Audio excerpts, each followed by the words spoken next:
Good afternoon, everyone. I am Tammy Wilson, Sacramento County Office of Education Director and the project lead on the California Dyslexia Initiative. We are really excited to have so many friends and colleagues join us today for this learning opportunity. Welcome to the 23-24 CDI Expert Webinar Series. In this year's series, we're learning more about the IDA's updated graphic on structured literacy instruction and what educators need to know about the content and principles of a high-quality structured literacy approach grounded in the science of reading. This fourth webinar in our series is really exciting, and we're happy to welcome a very dynamic educator, Dr. José Viana, along with his colleague, Dr. Raul Escarpio. I've had the opportunity to learn from Jose on several occasions, and I know that he will have a lot of things for you to think about, and you will learn from this session. To support our attendees, we've created a Padlet that will host the slides, as well as a webinar companion document that includes discussion prompts and additional resources to further explore the webinar content. Recordings of this webinar will be posted on our website in about a week. Next slide. As the project lead on the California Dyslexia Initiative, one of our goals is to provide professional learning opportunities across the system of support in California that will really build knowledge, skills, and capacity about teaching struggling readers and students who are at risk for or with dyslexia. We are really excited to partner with our friends at Glean Education to deliver this expert webinar series and to build awareness of dyslexia among our state's educational partners. It's my pleasure to turn the mic over to Jessica Hammond, founder and CEO of Glean Education, who is leading and coordinating this webinar series. Jessica. Thank you so much, Tammy. We are thrilled to partner with SCOE and the California Dyslexia Initiative to coordinate this webinar series for the third year in a row. For those of you who may not know us, Glean Education partners with schools, districts, and states to deliver online training, school leader consulting, and web-based coaching. Our work aims to build educator knowledge of evidence-based literacy practices to improve student literacy outcomes. Next slide, please. This is the fourth in a series of webinars this year on structured literacy. If you haven't registered for them yet, we'll be popping the registration links in the chat, so be sure not to miss them. For this webinar, I am thrilled to welcome Dr. José Viana. José is the Senior Education Advisor for Lexia Learning. Viana was the Assistant Deputy Secretary and Director of the Office of English Language Acquisition at the United States Department of Education from 2017 to 2019. Prior to joining the department, Viana served for 8 years as an administrator of the Migrant Education Program for North Carolina's Department of Public Instruction. Viana began his career in Miami-Dade County Public Schools as an elementary school teacher for English language learners. In 2006, Viana became elementary school administrator for Durham Public Schools, where he established the district-wide Title I Parent Advisement Committee for Hispanics. Viana is a first-generation Cuban immigrant, who started his primary years as an English language learner. The teachers he encountered in his early learning inspired him to become an educator.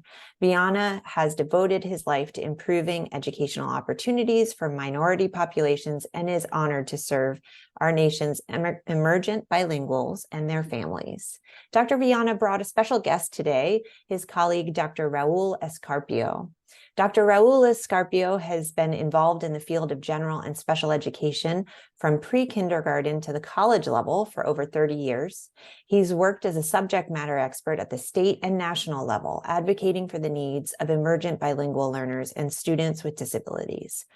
He is currently a national literacy consultant for Lexia, where he assists districts moving forward with scientifically based reading approaches. Please welcome Dr. José Viana and Dr. Raul Escarpio. Thank you so much, Jessica. Thank you, Tammy.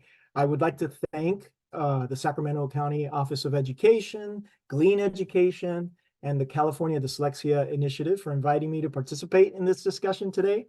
When I think of students with dyslexia, I remember my best friend in kindergarten. His name's Alvin. I'm going to flash a picture here. Now, this is back in the 1970s. So you can see me there with the fabulous pants, and go ahead and chat your reaction to my plaid pants there. Again, this is the 70s. And to my right, you can see my best friend, Alvin. Now, what's interesting, again, this was the 70s, right? So there weren't many resources or research for my teacher to reach kids like me and even Alvin, right? So one of the things that she did was she paired us up. Alvin had dyslexia.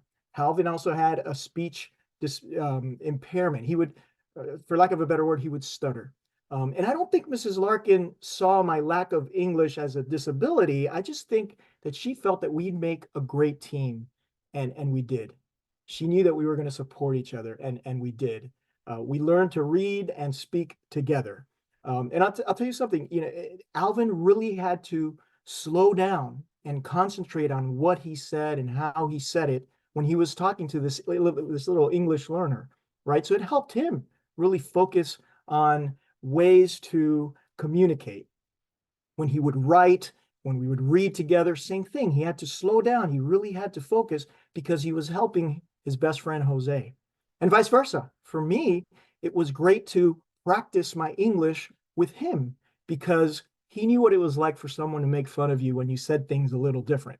So I could say whatever, and it was a safe space for me to talk to and practice with Alvin, and he could help me sort through this journey of mine that I was taking into becoming an emergent bilingual. So I'm so happy to be here, and I can't help but think of my buddy Alvin and how we worked together, and I wouldn't have been able to learn how to read in a new language without him.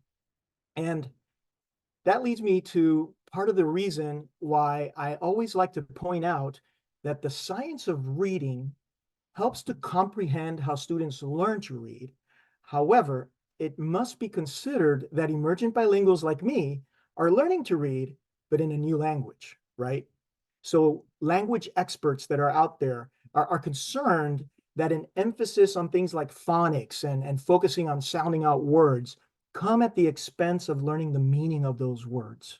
And you know what? The concern is understandable because learning to decode words, if you don't understand what they mean, is pointless because solely focusing on phonics during reading instruction doesn't equal a full literacy experience.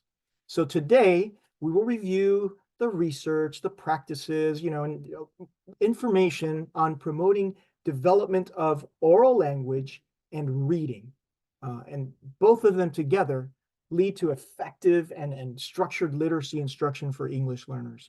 I have to say each slide, and I believe they're going to be shared with you, has a link to all the sources that would support you in advocating for learning experiences that unify language and literacy for emergent bilingual students. So everything that I'm talking about today has a source, and the links will lead you and guide you to those sources because it's crucial, right? Teaching language minority students to speak and read in a new language will produce equitable opportunities for success. Let's start with, and I'm sure you've heard this several times already, but I always like to do this to kind of level set. What is the science of reading? And this is from the Reading League. The science of reading is evidence from the accumulation of 5 decades of research on reading acquisition and instruction. Now, this evidence established our understanding of how students learn to read, and it has also identified effective instructional practices for students having difficulty learning to read. And there are many myths and misconceptions surrounding learning to read and the use of curricula that align with the science of reading. And I'm going to share 3 of them with you. I find these 3 specifically to be the most prevalent and most damaging in shifting to more effective and equitable practices for English learners and emergent bilinguals. So the first misconception that I want to point out is emergent bilinguals and multilingual learners are not included in these 5 decades of science of reading studies. So, science of reading research is based on thousands of studies. And it's true, most of the studies focus on monolingual students. There's only a few studies that include English learners. So we do need to work on that, right? But today I included links to 2 studies on structured literacy that included English learners. One is by Dr. Linnea Airy. It was in 2007. The title of the study is, I think it's Reading Rescue, an Effective Tutoring Intervention Model for Language Minority Students Who Are Struggling Readers. And these are first graders. It's found in the American Educational Research Journal. So when you get this, you can click on it and read her study. There's another study by Dr. Sharon Vaughn. This was in 2006. It's called Effectiveness of an English Intervention for First Grade English Language Learners at Risk for Reading Problems. And that one's in the Elementary School Journal. What's interesting is each study began with a successful reading implementation and intervention. That was their focus. And then they started to realize, hey, we've got these English learners. We need to modify this intervention a little bit and provide ample oral English instruction to support the English literacy instruction. And I'll give you an example. Dr. Vaughn's team, they incorporated language support activities. For example, introducing content with visuals, gestures, and expressions, right? Key vocabulary words were highlighted and illustrated daily. Students were given discussion opportunities. And those are just a few of the English learner supports, specific supports that they leveraged in her study. Dr. Airy's team also encouraged students to talk about the books, right? And to learn the meanings of the new vocabulary words they'd find in the text. And she took it a step further. Her team would have them write these words in their personal books, and the meanings were reviewed each time the book was read. And students were encouraged to decode unknown words, but relying on their letter sound knowledge and cross-checking with the meanings and pictures that they had created in their books to confirm, right, the identities of these words. So again, we need more studies, but there are studies. And these are 2 fantastic studies that obtained moderate to strong effects on early literacy development for beginning English readers who were emergent bilinguals. One of the things that the research from these studies tell us is that emergent bilinguals, they benefit from the same core reading instruction that benefits all students. I want you to soak that in, right? Emergent bilingual students, English learners, benefit from the same core reading instruction that benefits all students, as long as educators are incorporating those English learner specific supports that we saw Dr. Airy's team and Dr. Vaughn's team use. Another misconception is that the science of reading is a one-size-fits-all approach, right? It's like a package that you can get, plug it in, and the kids are ready to go. And what's interesting is that instruction that's aligned with the science of reading does not represent us in one-size-fits-all approach. The research tells us that we should use data to inform instruction, and that goes for everything, right? Not just reading. But Dr. Lillian Duran of the University of Oregon, she offers the following advice as far as assessing English learners and their literacy skills. And I'm going to quote. She states that assessing reading skills for English learners is as follows. Teachers must take a nuanced approach to that strategically considers things like the quantity and the quality of the child's exposure to their home language and to English, and how this interacts with the language of their reading instruction. So she says there's not a one-size-fits-all approach. There's a decision-making process that should be undertaken to choose appropriate assessments and appropriate instruction to meet the needs of these students. Now, that being said, as I mentioned before, all readers still need to develop the same set of skills to become proficient readers, as long as every student receives, grade level instruction and targeted interventions and those types of things. But again, like all effective instruction, I want to emphasize structured literacy needs differentiation based on the student's needs, not just for emergent bilinguals, all students, based on their needs, their abilities, but I would say especially for your emergent bilinguals. The last misconception that I want to point out is that the science of reading only pertains to foundational reading skills, right? Phonics, hooked on phonics. there's a lot of media attention on this. Everyone's talking about foundational reading skills right now and making policies and providing professional development.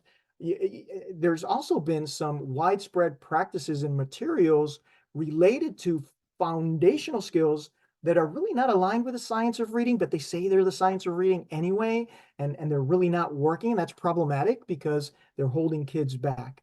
So I say that to let you all know that it's essential that we remind educators that foundational skills alone won't provide the literacy outcomes they're hoping for, right? As a matter of fact, usually when I talk about the science of reading and instruction based in the science of reading, I work backwards. I start talking about comprehension. And the last thing I talk about is the decoding piece, right? I like to talk about the science of reading, talking about the full range of this approach. Okay, it's not just the foundational piece, but we also know that the foundational piece is important, right? Having accurate and automatic word recognition is the key to unlocking language in text. I see it with my son. He's 6 years old, and now all of a sudden the world has unlocked for him, right? He's not learning to read as much anymore. He's reading to learn, right? He's made that switch because by being able to accurately and automatically recognize words, you can now like take a breath. Oh, great. Now I get to enjoy this text. I don't have to be like sorting through these squiggly lines called letters that make up these words, that make up these sentences. But foundational skills are essential, but we know that for emergent bilinguals, they need other skills as well. The English language development piece, vocabulary, those types of things. And this statement I love. It says, the science of reading tells us both word recognition skills and language comprehension skills are necessary for skilled reading. So you can see this goes beyond the common science of reading is phonics only assignation. All right. As mentioned in the prior slide, both word recognition skills and language comprehension skills are necessary. And as you can see here, it's much more than decoding. Much of the science of reading is built upon a 1986 scientific theory called the simple view of reading. And this theory proposes that reading comprehension is the product, not the sum, the product of decoding or word recognition and linguistic or language comprehension. Okay, let's keep in mind anything multiplied by 0 is 0, right? So both of these things are needed. Decoding and linguistic comprehension, they're both needed for true reading comprehension. One way to reach true reading comprehension for emergent bilinguals would be to analyze the famous Scarborough's rope. But I always say analyze it with your linguistic lens on, right? Or your English language development lens on. And I've done that with Scarborough's rope. So Hollis Scarborough expanded on the simple view of reading that I shared with you, and he came up with this, and she came up with this reading rope, right, which reveals how word recognition and language comprehension, you can see kind of they combine to develop reading skills. When I reflect on Scarborough's rope with an emergent bilingual lens, I'm reminded that language proficiency and reading are related to one another, right? The print that you read, right? Words, sentences, paragraphs, they represent what you speak and what you hear. You won't be able to understand by reading what you can't understand by listening. So oral language comprehension and word recognition influence each other and are critical to reading. You know, when I graduated college, and I'm sure a lot of you were the same, you know, I was trained in my area of expertise. In my case, it was language acquisition, but I was really never prepared for literacy instruction. But you know what? When I look at these strands, I realize that statement is not necessarily true. I picked up some skills. I picked up some practices in my ESOL classes that also instruct students to read and write. I just didn't know it, right? So it's not a stretch for English as a second language educators to connect their practices to the science of reading when teaching emergent bilingual students. All right, this isn't something that you got to like reboot and start fresh. There's a lot in here that you do already if you're teaching emergent bilingual students. I'll give you some examples. I know I always try to include a student's background knowledge in lessons in order to link new concepts to what the student knows. And that includes what transfers from their heritage languages. I always tried to use purposeful repetition, right? Flashcards, whatever it took, but just repeating those vocabulary words, building their knowledge of word meanings. Phonological awareness was my favorite thing. It was the culmination of everything you would do in my class as an English learner. We would work with the sounds of English. We'd sing songs, we'd read poems, we'd do chants, we'd clap to the syllables, you know, those things. It's all phonological awareness, right? We basically scaffold language into meaningful components. And I know teachers of emergent bilinguals do that now. And we build on things like sight recognition.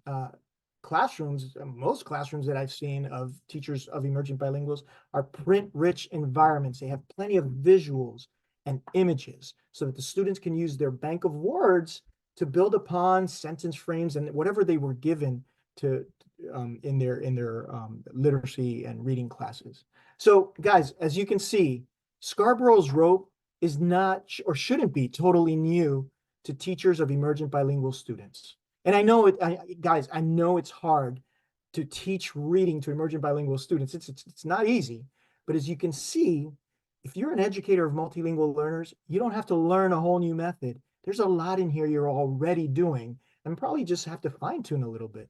All right, we can and should use what we already know to be effective with those additional supports in learning how to read. I always tell people, think of reading or teaching reading as another way a multilingual learner can practice their English, right?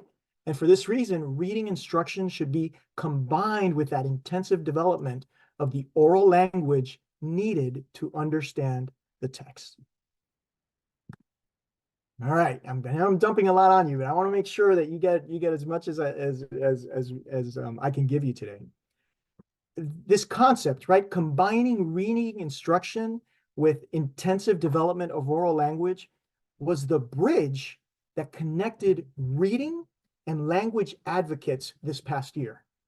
Recently, the Reading League and members of the National Committee for Effective Literacy worked closely together to tackle science of reading misconceptions and to issue a joint statement addressing the science of reading and implementation for emergent bilinguals.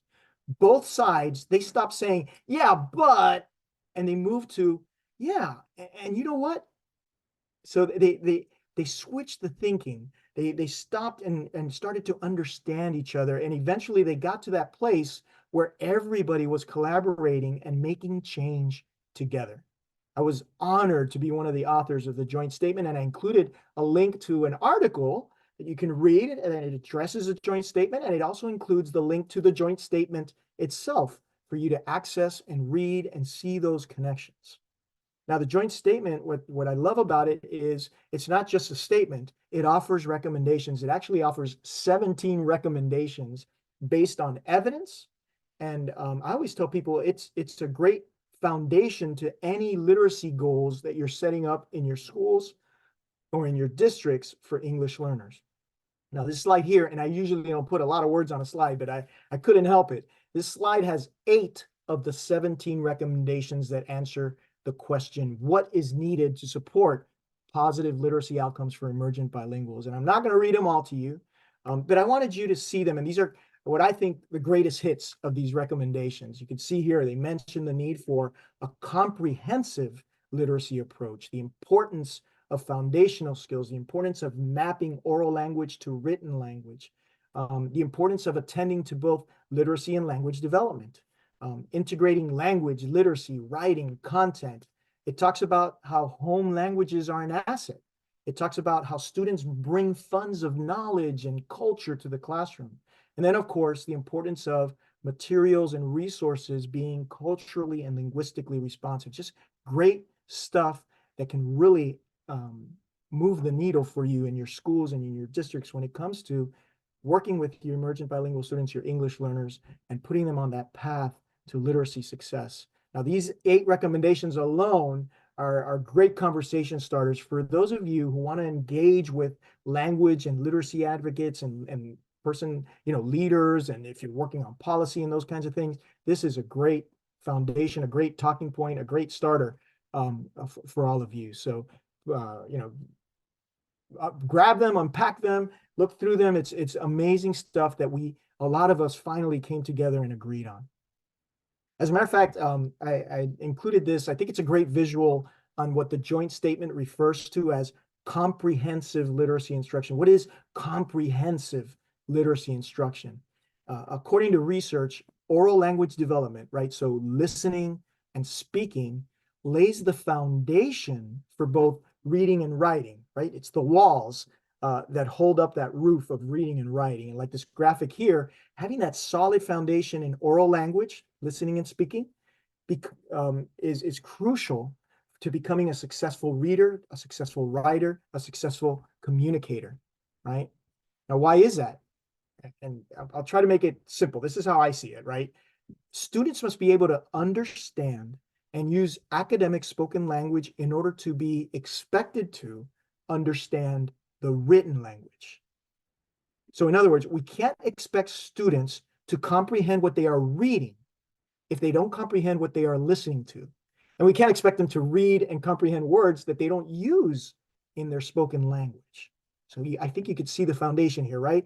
Oral language development influences the word recognition. It's critical to reading comprehension. And I love this quote, and it's anonymous. Everyone always asks me, whose quote is it? We haven't found the source, but it says here, what I think about, I can talk about. And what I can talk about, I can read and write about.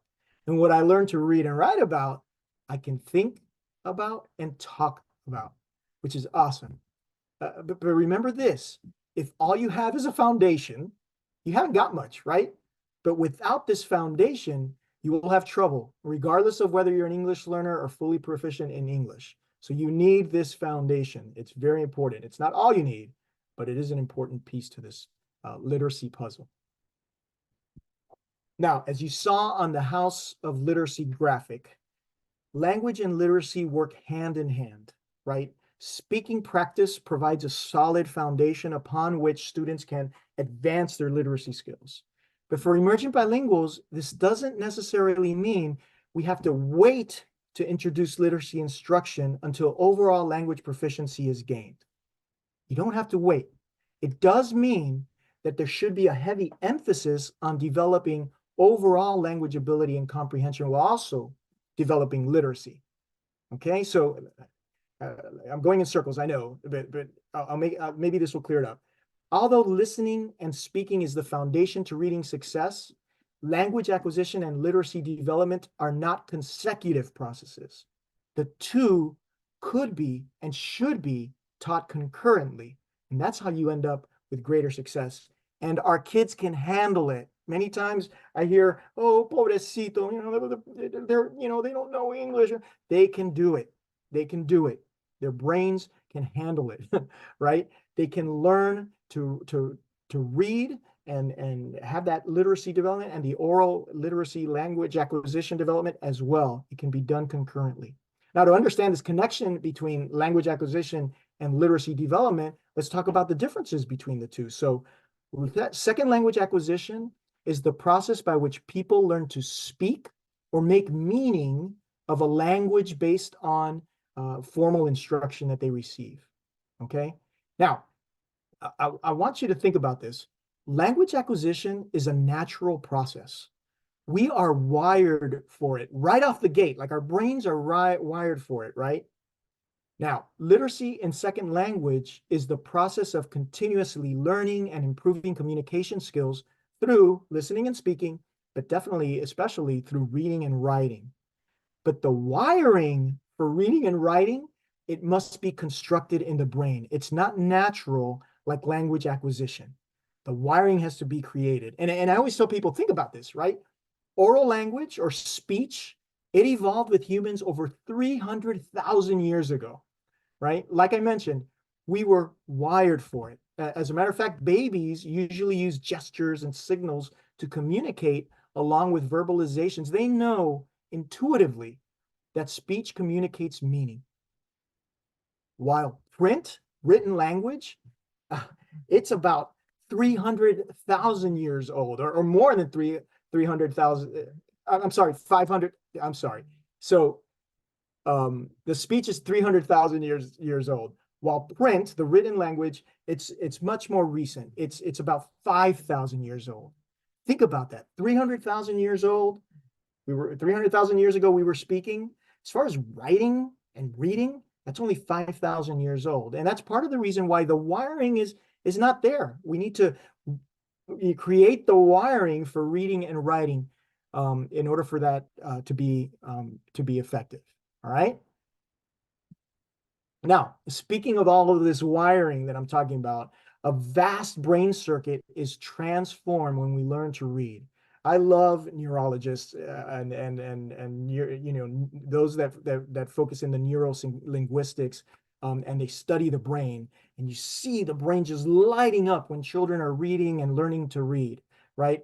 All of the regions shown in red, they increase their activation and specialization during the acquisition of literacy.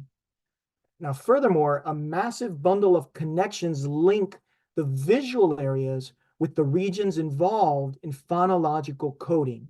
So as a result, we gain the ability to access the spoken language system, right? Which is the green, through our vision. And that's according to Dr. Dehaney. So learning to read essentially entails going from speech to print. In other words, learning the system in which oral speech is represented by written symbols, okay? Now, there's a distinction between native English speakers and English learners, right? So learners who know English, they rely on a large network of brain regions as they try to bind the orthography, right, the spelling system, to an already present knowledge of phonology, so sounds that they hear in language, and the semantics, the meaning of these sounds, right? In other words, students learning to read in a language they already know, they already have present knowledge of phonology, like sounds and semantics, meanings. You know, I know what the C sounds like and the A sounds like, you know. I know what, you know, if I'm learning cat, I know what a cat is. I know what it looks like, right? That's already in their repertoire if you are a native English speaker. So all they have to do is learn the orthography, the spelling of it, and then they bind it to the phonology and the semantics, what they already know.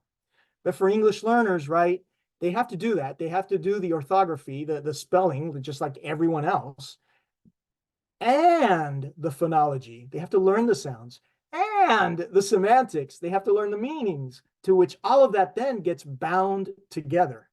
Okay, did you hear that? They're working twice, or would that be 3 times as hard as a native English speaker? And an English learner with learning differences even more so, right? Because in order to bind all this, they have to learn all this. But the interesting thing is, again, if we look at the brain, learning to read in a language you are simultaneously learning is basically the same as learning to read in a language you already know. You're activating the same parts of the brain, right? Because they involve similar networks of this brain activation, and you see it here. But as you can imagine, although similar networks of brain activation are involved for language learners, they'll require additional supporting brain regions while they're learning. So they're pulling from other areas. You know, we could call it the bilingual brain, from those sections that will help them bind the sounds, the meanings that they're learning with you know, what these squiggly lines that are letters that turn into words are. So the good news is that we've got research-based practices that work for all students, as long as teachers with English learners think about how to support the additional brain regions during this learning, right? And then here's one way of supporting those additional brain regions during literacy learning. And it's really a pathway to binding orthography and semantics. Jessica mentioned that I had the honor of being the director of the Office of English Language Acquisition. I got to travel the nation. And during my last year at OELA, I got to see Caitlin LeClaire. She's a 7th grade social studies teacher at King's Middle School in Portland, Maine. Now, Miss LeClaire supports her diverse group of students, which includes English learners, by choosing compelling texts. And she provides scaffolding and support to build their skills as close readers. Now, many of her students are English learners from Rwanda and the Congo.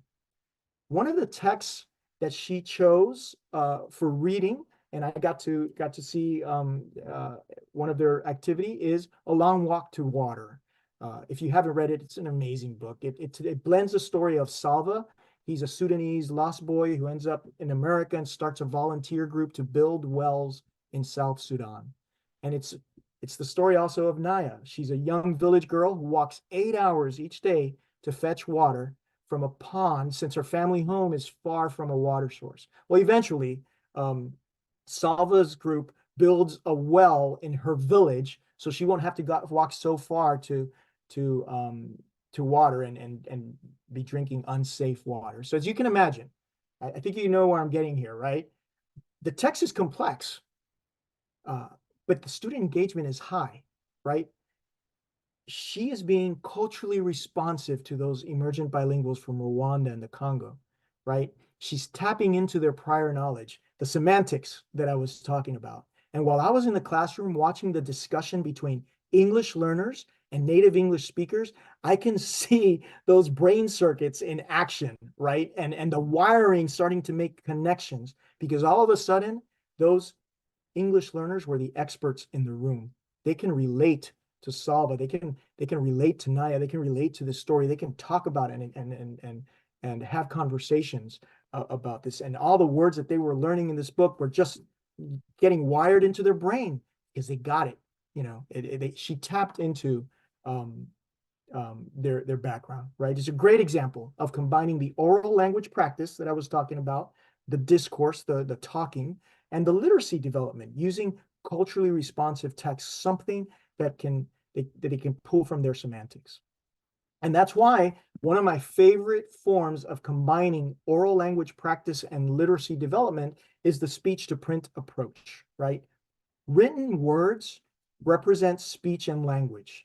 And this fundamental truth explains why reading and spelling skills depend on language abilities, and why I've been a persistent advocate for teachers' knowledge of effective oral language practice. So how should instruction in beginning reading and writing proceed? Well, we know that good readers have acquired the insight that alphabetic symbols represent speech sounds, and they can identify the individual units of sounds that make up a spoken word, right? And they put all those words together and they get a sentence and so on. So when they make those connections, after that, they can recognize the correspondences between what is spoken and what is written. And it is through this process of accurately decoding and naming new words that learners can store the printed words into memory for that instant recognition and recall. There's two contrasting approaches to teaching reading in this foundational step, right? There's the traditional code-focused teaching, right, which points to the elements of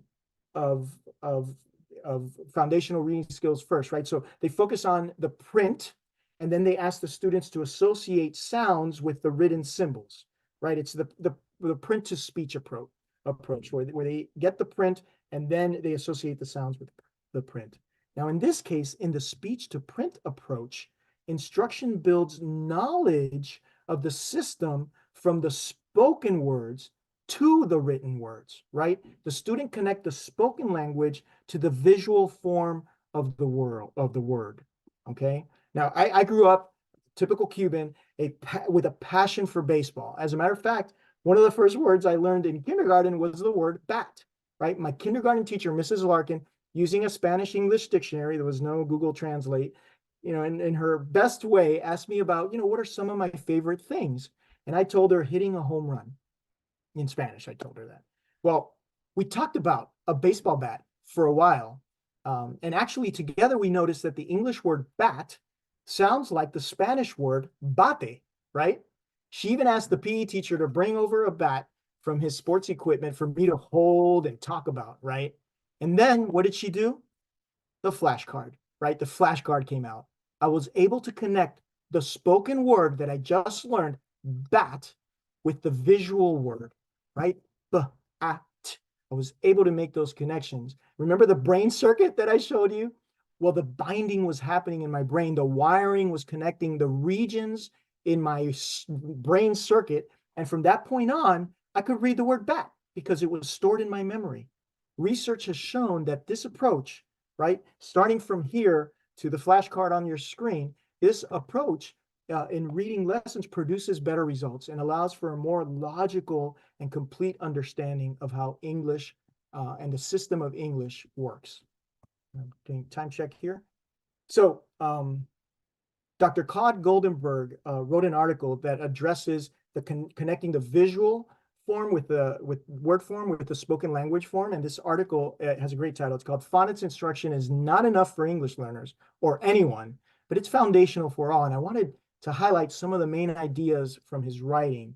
As we discussed, learning to read requires integrating written language with oral language, right? And this integration is impossible if you can't recognize or read the words on the page accurately and then verifying the meaning of those words. So word recognition is foundational to reading. Knowing word meanings is important for that confirmation. And among skilled readers, the process works automatically and efficiently, right? Beginning readers, though, and most emergent bilingual students, they need varying degrees of support and scaffolding and direct teaching to acquire these skills.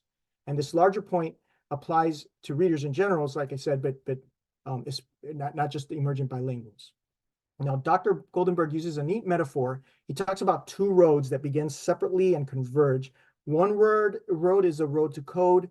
The other is the road to understanding. And I created this cheesy diagram that I hope helps you visualize this concept, right? So research has shown that the best way to help learners master the road to code is through direct and explicit instruction on how printed letters represent speech sounds and using that understanding like phonics and decoding to read the words and store the words into memory. Now, with this bank of words, students are free to focus on comprehending the text, right? Mastering the code road, though, is no guarantee of full literacy, right? Because learners must also travel along the path to understanding. And that actually commences before the reading road appears. So to proceed successfully on the road to understanding, you need to learn aspects of language that carry meaning. So you need to learn vocabulary. You need background knowledge. You need to build that background knowledge and the knowledge of the world. So explicit teaching contributes to the progress along the path to understanding. But so does direct experiences, like field trips, things like that, interactions with the world, like this, virtual conversations, and interacting with others. So if you think about it, second language acquisition is the process by which people learn to speak and make meaning of language.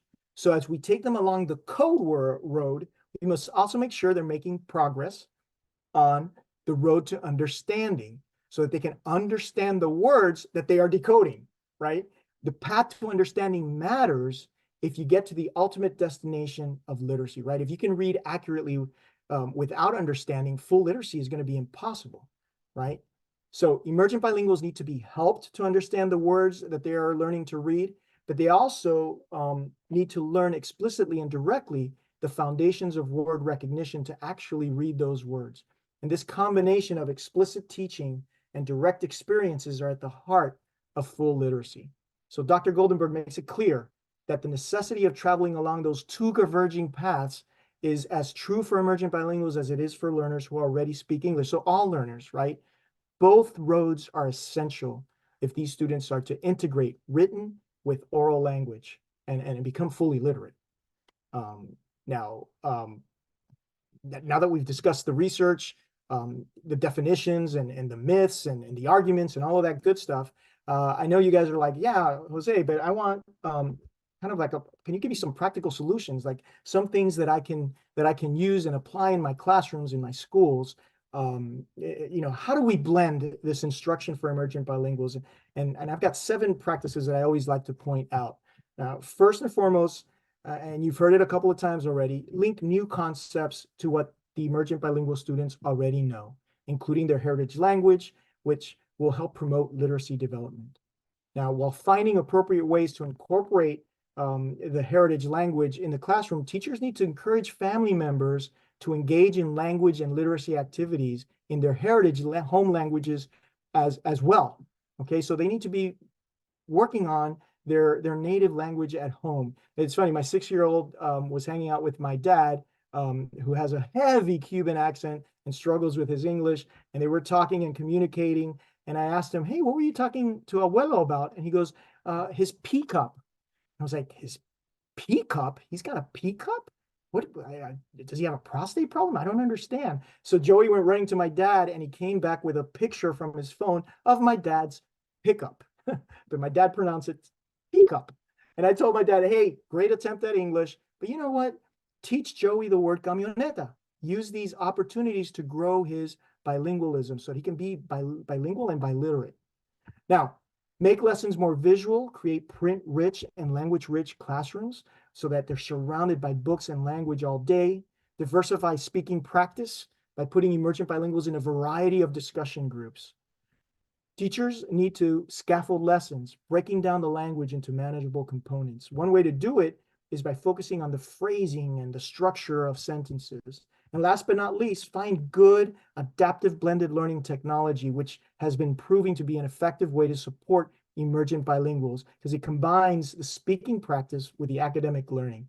So, providing students with ample opportunities for speaking practice with these 7 elements, it can lay a good groundwork, but not just for language acquisition, but for reading success. But I know you're asking, what about English learners with learning differences like dyslexia? Well, we're in luck because, as Jessica said, I phoned a friend and I brought a friend of mine, Dr. Escarpio. Now, Raul helped me during my time as well as director. 12% of all students enrolled in U.S. schools at that time were being served under IDEA Part B. And of those students, over 11% were emergent bilingual. So that's over half a million. To better understand this population, I had Dr. Scarpio come over to discuss how to meet the needs of these learners. And we analyzed lots of data, especially the differences between English learners and non-English learners with disabilities and the percentages of students served, et cetera. And I invited him here today to briefly share with you some of the national data, trends, and practices, and maybe some strategies to help English learners with dyslexia. So, Dr. Scarpio, I'm handing it off to you. Thanks so much, Jose. Hello, everyone. It's a pleasure for me to be with you today.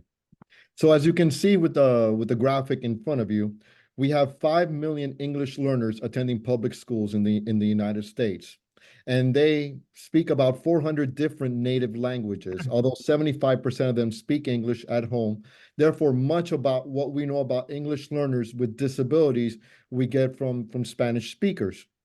And as you can see there, 11%, or Jose was talking about 11 to 12% from the OSEP data, which is the Office of Special Education Programs back in 2020-21, which is the most recent that we have, or shows that about 11 to 12% of them, of these English learners have disabilities. That accounts for 800,000 students. So the color coded portion of the map shows that over 26% of the English learners in California actually have a disability. Now, I'm not a math guy, but I know if there's 1.13 million students that are English learners in California, that's over 25%. Let's just say 1 out of every 5. Okay, over 200,000 students have a disability who are an English language learner. All right, next slide, please.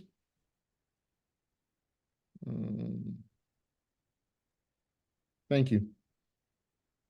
I am beyond thrilled that I'm with this group today because we really understand what People First Language is about. We always understand that the student, the child, will always come before the disability.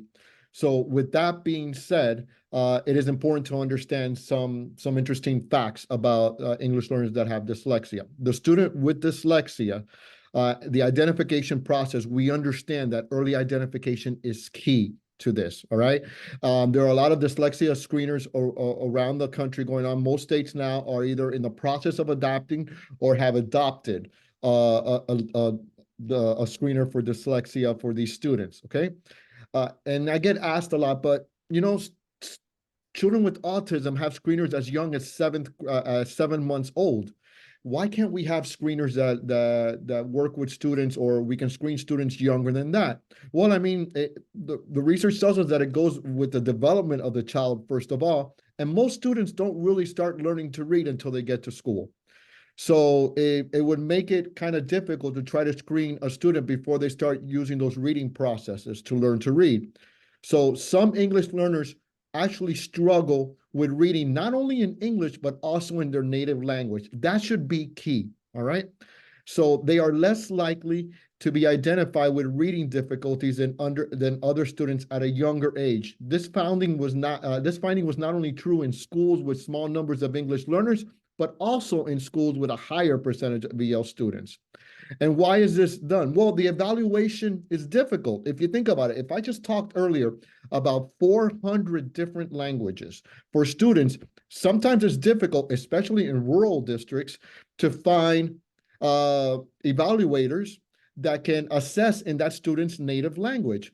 So there will be an under-identification of students with dyslexia early on and an over-identification later on. So schools may fail to identify dyslexia by attributing any English reading and writing difficulties to their status as English learners, even if those students also exhibit characteristics of dyslexia. This is also true and has been true for a while, because I remember back in the day when I was in the classroom, we didn't even use the word evaluation until at least 2 years that the English learner have been in the classroom, because we had to eliminate the language issue before the ability issue. And if I just stated that a child with dyslexia will have difficulty in their home language, then we also should be able to tell that. And that can be done with the correct English language development teachers. On the other hand, a student with limited opportunities for developing English and language proficiency in English literacy, for example, Hispanic English learners, might be increasingly likely to be misidentified with dyslexia as they progress in school, when the issue might actually be linked to a lack of exposure in English. So while they're being under-identified early on, they're actually being over-identified in the middle school grades, because maybe we're not getting, again, the adequate staff in place to give them that exposure in English. There is clearly a need, friends, to define the important factors to keep in mind when identifying reading disabilities such as dyslexia among English learners. Next slide, please. Thank you.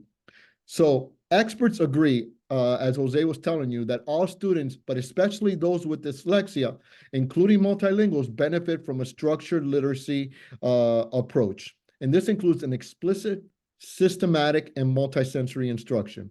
So what should it look like? Well, it should be, first of all, the instruction should look like in accordance with the program model that the student is currently receiving. Is it a dual language program? Is it a pull-out program? Is it a push-in, etc.? The teachers, the interventionists working with these English language learners should have additional training on the specialized needs of English learners in these interventions. And that must also emphasize oral language development that Jose was talking about, that foundation wall. It's like saying that our students with disabilities a general education teacher can meet the needs. Yes, they can meet the needs, but those specialized needs. I always like to joke around and say, you can be cool as a teacher, but you'll never be a special education teacher cool or in that way, because we know that as people who service students with special needs, we understand that they need specialized instruction, specially designed instruction, just like English learners benefit from a teacher who has those strategies in English language development to help them. So what does this look like? This includes the similarities and differences in sounds, syllable structure, morphology, orthography, and syntax between first and second language. Also, systematic instruction of the cross-linguistic correlations is beneficial for English language learners with dyslexia. So introduction of skills should be done in a systematic sequence that moves from simple to complex and cycles back to review the material previously introduced. Instruction can subsequently include sound symbol correlations that partially overlap or present a slight variation from that native language to the second language. So when looking at oral language development that Jose was talking about, we can look at cognates, because the English language is derived from Anglo-Saxon, Latin, Greek, French, and other languages. Understanding the cognates, and Jose was talking about, it's a beautiful example. Baseball, béisbol, leader, líder, that exist in their native languages and English. The similarities of words in their native language and English must be explicitly and systematically taught. Now, Dr. Louisa Moats has a quote that says, children are actively engaged in learning language, concepts, and other information, often by using their hands, arms, mouths, eyes, and whole bodies while learning. Now, I know talking to a crowd that enjoys learning about dyslexia, we know that I don't need to talk about multisensory and multimodal, but we must emphasize it as well for English learners with dyslexia and all English learners with disabilities. That multimodal, multisensory approach is key. And finally, when in doubt, provide extra time, allow those English learners with dyslexia to multiple opportunities and extra time to process that English language. This is especially necessary during the early stages of second language development. Give them that extra time to formulate oral and written responses. And finally, emphasize text that includes familiar content and explain the structure of the text. Kind of sounds a little like IEP accommodation goals, doesn't it? But it works especially true with our English learners with dyslexia. That's all I have for now, Jose. Thank you. Raul, thank you so much. Thank you so much. I'm sure everyone out there appreciates your perspective and these great strategies and information. Okay, I know we dumped a lot on your lap, but I want to leave you with just one more thing. It was my first year at Charles R. Hadley Elementary School in Miami, Florida. I had a class of 35 Nicaraguan third graders, all of them English learners, and I was armed with practices I had learned in school, right? Anything having to do with ESOL. But when it came to my approach to reading, I was leaving it up to chance. My students were inferring how English and reading works.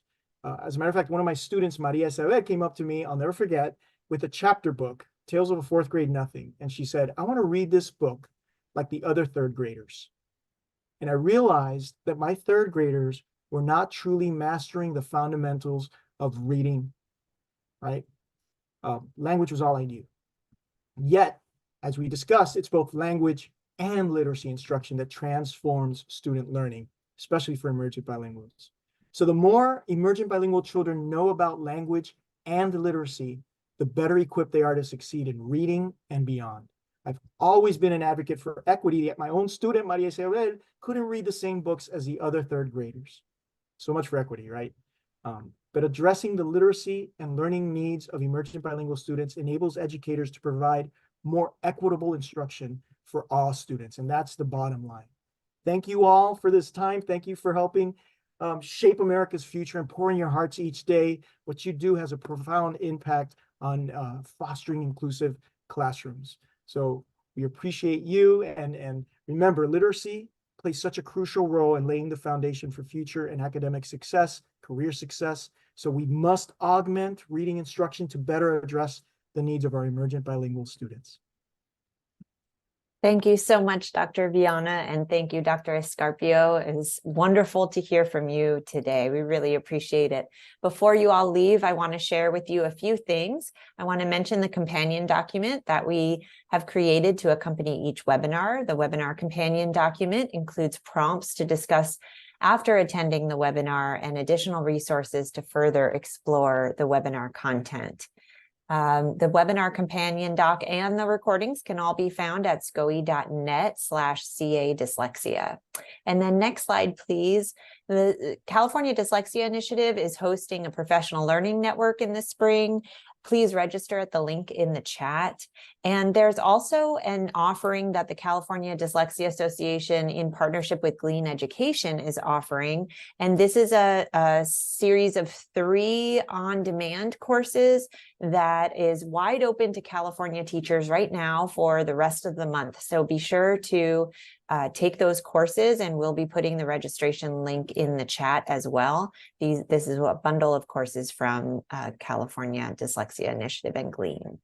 Finally, please take a moment to fill out the survey. It's really important for us to hear your feedback so we can continue to tailor the webinars to your needs.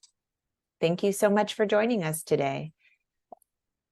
Dr. Viana and Dr. Escarpio, on behalf of Glean Education and the Sacramento County Office of Education and the California Dyslexia Initiative, we thank you for all the time it took to put that wonderful presentation together and to spend time with us today. And thank you so much. Thank you all. Thank you for having us. Jessica, it looks like the survey link is not working. Okay, I'll fix that right now. And I just selected it and it's not working for me either. Okay, great. I'm on it. Just bear with us for a minute and I'll grab the right link.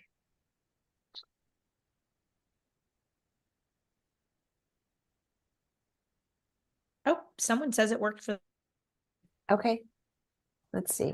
maybe it doesn't like Chrome. I'm on Chrome. Let me, I'm grabbing another one right now. So should be okay in one moment. And I apologize, but thank you for bearing with us. And link is coming in the chat to everyone right now. All right, give that a try.